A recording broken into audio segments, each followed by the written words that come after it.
Assalamualaikum student, hope you all are fine.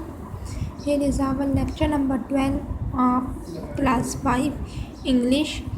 That is our poem. This morning is our history test.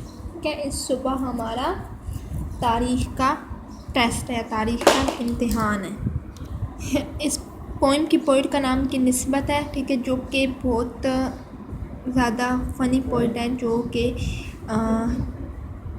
जिन्होंने children's के लिए, बच्चों के लिए बहुत सारी फ़नी पोइट्री लिखी है, फ़नी पोइम्स लिखी हैं, जिनसे बच्चों को बहुत कुछ सीखने को भी मिलता है। ठीक है, हम अपना आज का लेक्चर स्टार्ट करते हैं। वर्ड्स टू नो आपने जैसा कि हर लेक्चर के आप लिखते हैं, हर यूनिट के आपने अपने नोटबुक्स पे लिखने हैं। उसके बाद आपने क्या करना है, इनको आपने मेमोराइज़ भी करना है। ठीक है, mayonnaise creamy dressing for food made from egg yolk a state in the United States of America and Timbuktu a city in Mali. अब इन तीनों वर्ड्स हम लोग, ये तीनों वर्ड्स जो हैं, ये अपनी पोएम में पढ़ेंगे कि इनका कहाँ जिक्र है और उनका क्या मीनिंग है। स्टार्ट करते हैं हमारी poem.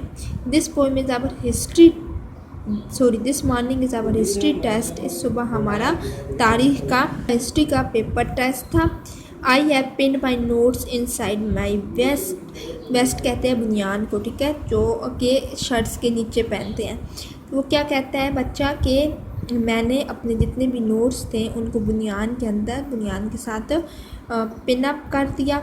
In side my coat I wrote my notes. अपने कोट के अंदर मैंने सारे नोट्स लिख लिए, including dates and famous quotes. ठीक है, जिनमें बहुत सारी जो इम्पोर्टेंट डेट्स थी और जो मशहूर अक़वाल थे वो लिखे हुए थे। हिस्ट्री के टेस्ट में हमेशा होता है, जो लोगों को यही चीज़ स्टूडेंट्स को डिफ़िकल्ट लगती है कि उसमें बहुत ज़्यादा डेट्स वगैरह होती हैं, बहुत ज़्यादा कोटेशंस होती हैं, जो कि याद करना एग्जैक्ट बहुत मुश्किल होता है और उनको एग्जैक्ट याद करना पड़ता है। इस बच्चे के लिए भी वो मुश्किल था, तो उसने क्या किया था, जो डेट्स और कोटेशंस थी अपने कोट्स के अंदर लिख ली थी। मीन्स इसका जो था चीटिंग करने का इरादा था। तो चीटिंग के लिए इन्होंने क्या किया था कि अपने वेस्ट के अंदर नोट्स जो थे उन्हें पिन अप कर लिया था और उन नोट्स के ऊपर इन्होंने सारी जो मुश्किल डेट्स थी या फिर जो कोटेशंस थी वो लिख ली थी।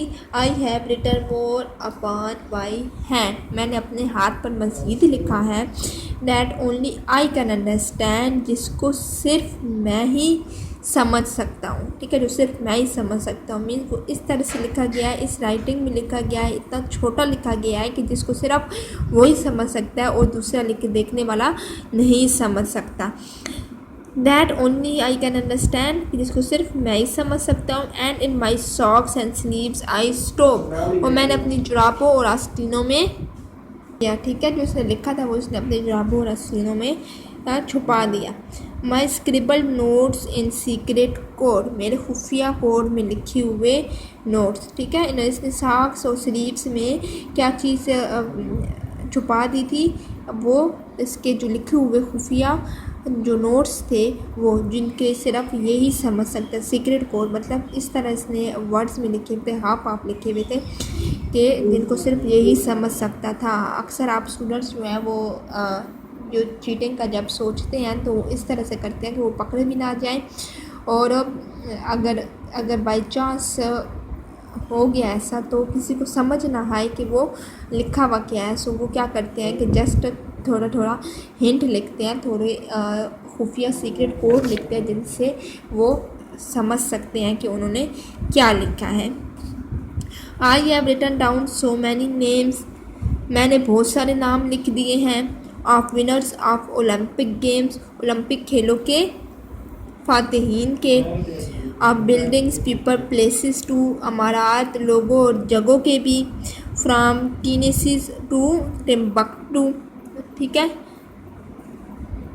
टेनेसी से टिम्बक्टू तक, मतलब टेनेसी अब हमने ऊपर देखते हैं क्या कि ये यूनाइटेड स्टेट, अमेरिका का यूनाइटेड स्टेट है। ठीक है, state in the United state of America. Timbuktu क्या है, ये भी सिटी है। तो क्या कहता है कि उसने टेनेसी और टिम्बकटू तक सारी जगहों के नाम, बिल्डिंग्स के नाम, विनर्स के नाम जिन्होंने ओलंपिक गेम्स जीते थी, उन सब के इन्होंने इसने जो इम्पोर्टेंट नोट्स थे उनके बारे में वो इसने लिख लिए थे।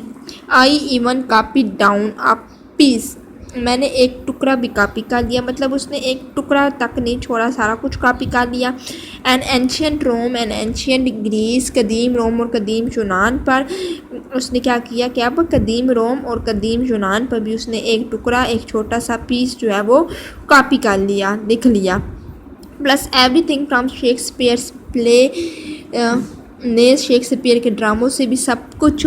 टू हु इन्वेंटेड मायोनीज, जिसने मायोनीज ईजाद किया, यानी अब उसने क्या किया, वो क्या बता रहा है, पहले उस स्टैंजा में बताता है कि उसने सारे जो नोट्स थे उसने अपनी बुनियान के अंदर उसने पिन अप कर लिए थे। फिर वो कहता है कि उसने अपने कोट के अंदर नोट्स लिखे, कोट के अंदर उसने कौन से नोट्स लिखे थे, डेट्स वगैरह और फेमस कोटेशंस वगैरह उसने लिखी थी। फिर वो कहता है कि उसने अपने हाथ के ऊपर भी कुछ लिखा है जिसको सिर्फ वो ही समझ सकता है और कोई नहीं समझ सकता।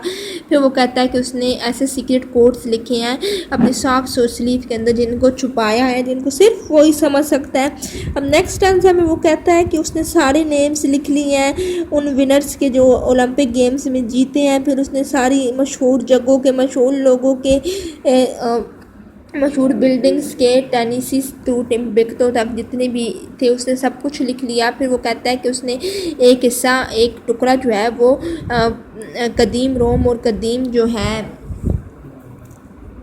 यूनान को कहते हैं, ठीक है, उस पर भी लिख लिया। और शेक्सपियर के जितने भी ड्रामे थे उनके बारे में भी लिख लिया।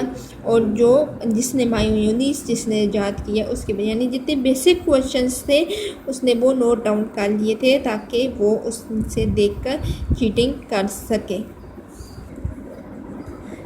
नेक्स्ट है I came to school so well prepared, कि मैं स्कूल इतनी अच्छी तरह से तैयार होकर तैयारी के साथ आया। I was not nervous, was not scare, मैं घबराया नहीं था, डरा नहीं था। But here it is the history test, लेकिन जहाँ पर हमारा हिस्ट्री का तारीख का टेस्ट था। I look inside my coat and waist, मैंने अपने कोट और बुनियान के अंदर देखा। To get the dates and famous quotes के वो डेट्स वगैरह देख सकूँ, फेमस कोटेशन जो अकवाल इसने लिखी थी मशहूर वो देख सके। And find I can not read my notes, और क्या पता चला कि मैं अपने नोट्स को नहीं पढ़ सकता। क्यों?